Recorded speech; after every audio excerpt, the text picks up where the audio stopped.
The royal life wasn't something that Arthur enjoyed. He had kept so many secrets over the years that he wished he hadn't, like the illegal transport of families for his father's pleasures and trays of spices for his mother's endless parties. And yet, he still found himself lost in this world of power and protocol, with a sense of great responsibility not only to the people of his planet, but to himself, to find a way past the treachery of his family's misdeeds. One morning, Arthur woke up bright and early and began to wander off into the purple fields outside his house, following the grey river till he reached the summit of the Blue Mountains. There must be more to this horrible life than this, Arthur said, looking out across his kingdom. Suddenly, a ukulele could be heard from behind him. Does life really burden you that much, sire, in a kingdom that grants you everything? Arthur walks up to the stranger, intrigued to why he has also come up to the Blue Mountains. But what's the point of everything if you belong nowhere?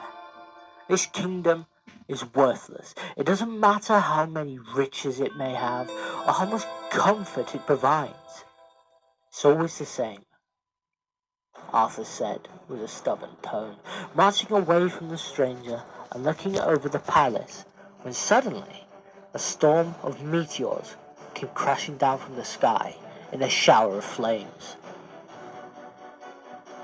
Arthur and his friend ran towards the palace after witnessing the crash from the sky. Do you think it could be the asteroids again? After all, we did banish them to our moon, Arthur said with a burst of adrenaline inside his system. This is way worse than any asteroid attack. They usually hit the small village first. My name's Mark, by the way, said the stranger to him as they reached the capital. As they tried to enter the main chamber, a blast of energy propelled them back and collapsed the building in front of them. The pair would descend to the streets, being converged on from all directions, until they reached a space dock. Mark would begin plotting in coordinates and engaging the thrusters. However, Arthur would watch, patiently, hoping to escape the terror. Mark grabbed Arthur by the shoulder and looked him dead in the eyes and said, Sire, we're about to try and escape a cyber armada, but I need to know if you can trust me. Arthur would look at Mark, confused. What do you mean, trust you? I don't even know you. How could I trust you? Suddenly, Mark kissed Arthur, and in that split second, the ship would take off, gliding through space, whilst under firepower. Arthur opened his eyes, and soon realized that Mark has entered the escape pod. What are you doing? Why are you in the escape pod, Mark? What's going on? He looks at Mark, banging on the glass with anger. Sire, I'll find you, no matter what it takes.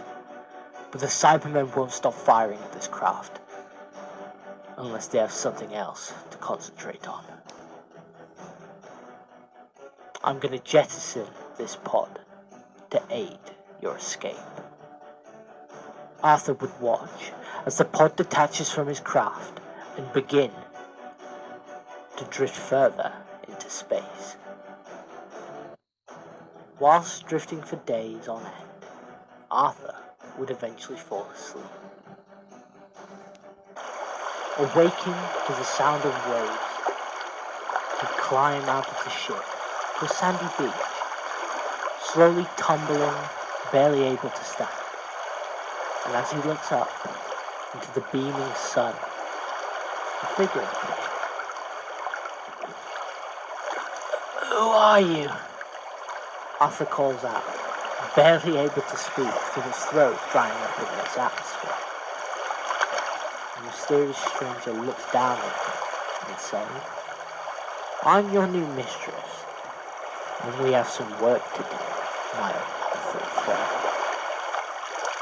The stranger began to laugh as she dragged him along the beach all the way to the lighthouse by the rock.